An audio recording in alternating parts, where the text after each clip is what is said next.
மரண தருவாய் அனுபவம் அப்படிங்கிற உயிருக்கு ஆபத்தான நிலையில மரணத்தின் எல்லை வரை சென்று உயிர் பிழைத்த ஒரு நோயாளியுடைய வாக்குமூலம் தான் இது.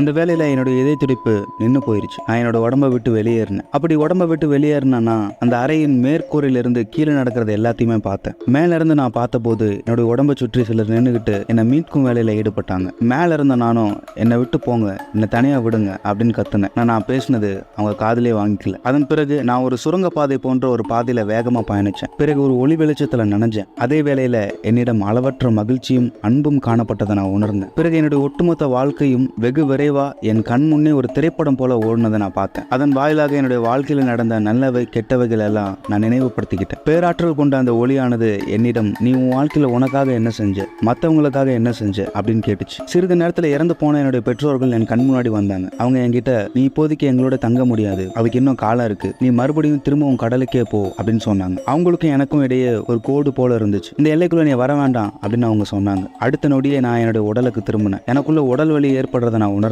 அந்த அற்புதமான பிரகாச ஒளியை விட்டு வந்தது உண்மையாகவே எனக்கு ரொம்ப வருத்தமா இருந்துச்சு. எனக்கு நடந்த இந்த நிகழ்வு எனக்குள்ள பெரும் மகிழ்ச்சியை கொடுத்துச்சு. இறப்போடு நம்மளுடைய வாழ்க்கை முடிஞ்சு போறது இல்லை, அதன் பிறகு நமக்கு வாழ்க்கை இருக்கு, மீண்டும் அந்த அற்புதமான ஒளியை நம்ம சந்திக்கலாம் அப்படிங்கிற ஒரு ஆனந்தம் எனக்குள்ள ஏற்பட்டுச்சு. அதன் வாயிலாக நான் பெற்ற அன்பானது இந்த உலகத்தில் உள்ள எல்லார் மீதும் நான் அன்பு காட்டணும் அப்படிங்கிற மனநிலையை எனக்கு அது உருவாக்குச்சு. அதனால இனிமேல் எல்லார்கிட்டையும் அன்பை காட்டணும், மற்றவங்களுக்கு உதவி செய்யணும் அப்படின்னு நான் முடிவெடுத்தேன். என் மனநிலையில மாற்றமடைய எனக்கு நடந்த இந்த சம்பவமே காரணம். இது மரண தருவாய் வரை சென்று திரும்பிய ஒரு நோயாளியுடைய வாக்குமூலம். உலகம் முழுக்க பலாயிரம் கணக்கான மக்கள் இது போன்ற அனுபவத்தை அடைஞ்சு பிரகாசம் அடைஞ்சிருக்காங்க. இப்படி பூமியிலிருந்து உயிருக்கு ஆபத்தான நிலையில இன்னொரு இடத்துக்கு சென்று திரும்பிய பலருக்கும் கிட்டத்தட்ட ஒரே மாதிரியான அனுபவங்களே கிடைச்சிருக்கு. அடிப்படையில் ஒன்னா இருந்தாலும் அவரவர் சார்ந்த மதம், அதன் தத்துவ கருத்துக்களும், அவர்களுடைய கலாச்சாரம், அவர்கள் வாழும் இடம், இதையெல்லாம் பொறுத்து இந்த அனுபவம் மாறுபடுறதுக்கு வாய்ப்பு இருக்கு அப்படின்னு ஆராய்ச்சியாளர்கள் சொல்றாங்க. மரண தருவாயிலிருந்து உயிர் பிழைச்ச பல்வேறு நோயாளிகள் தங்களுக்கு நடந்த அனுபவங்களை தங்களுக்கு சிகிச்சை அளித்த மருத்துவர்களிடம்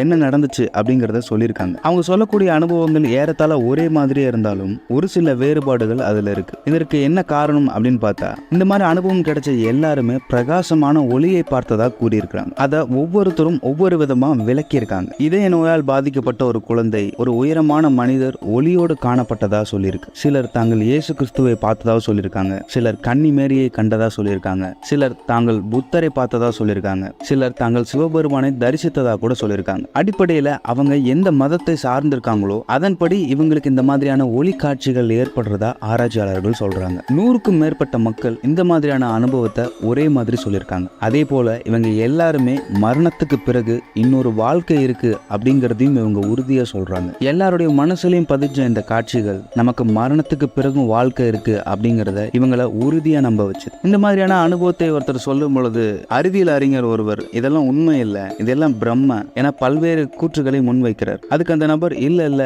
நான் கண்ட அனைத்துமே உண்மை, அது நான் கனவோ பிரமிப்போ இல்ல, நான் கண்ட அனைத்துமே நிஜம் அப்படின்னு அழுத்தமாக கூறியிருக்கிறார். இன்றைய காலகட்டத்தில் இதை பற்றி பரவலாக பதிவுகள் மிக தீவிரமாக தொடங்கி இருக்கு. அண்மை காலங்களில் கூட 6 கோடி பேர் இந்த மாதிரியான அனுபவங்களை பெற்று இருக்கிறதா சொல்றாங்க. இதுல 12 பில்லியன் பேர் அமெரிக்கர்கள், 2 பில்லியன் பேர் பிரெஞ்சுக்காரர்கள் அப்படிங்கிறது ஒரு புள்ளி விவரம் சொல்லுது. இவ்விதம் மரண தருவாய் அனுபவம் பற்றி விளக்கியவங்கல்ல மைக்கேல் காரண்ட் அப்படிங்கிறவர் அற்புத நினைவாற்றலோடு விளக்கியவர் அப்படிங்கிற பெயர் பெற்றவர். அவருடைய அனுபவம் எப்படியானது அப்படிங்கிறத இப்ப நம்ம பார்ப்போம். மேலை நாடு விஞ்ஞானி வெர்லைன் என்பவர், கண்ணாடியின் இன்னொரு பக்கத்தை பார்க்க எப்படி செல்வது அப்படிங்கிறது எங்களுக்கு தெரியல அப்படின்னு சொன்னவர். ஆனா நான் என் கனவுல அந்த இடத்திற்கு செல்லும் வழியை கண்டுபிடிச்சிட்டேன் அப்படின்னு சொல்றாரு. நான் கொடுமையான வழியோடு படுத்து கிடந்த போது ஏதோ ஒரு குரல் எனக்குள்ள ஒழிச்சது.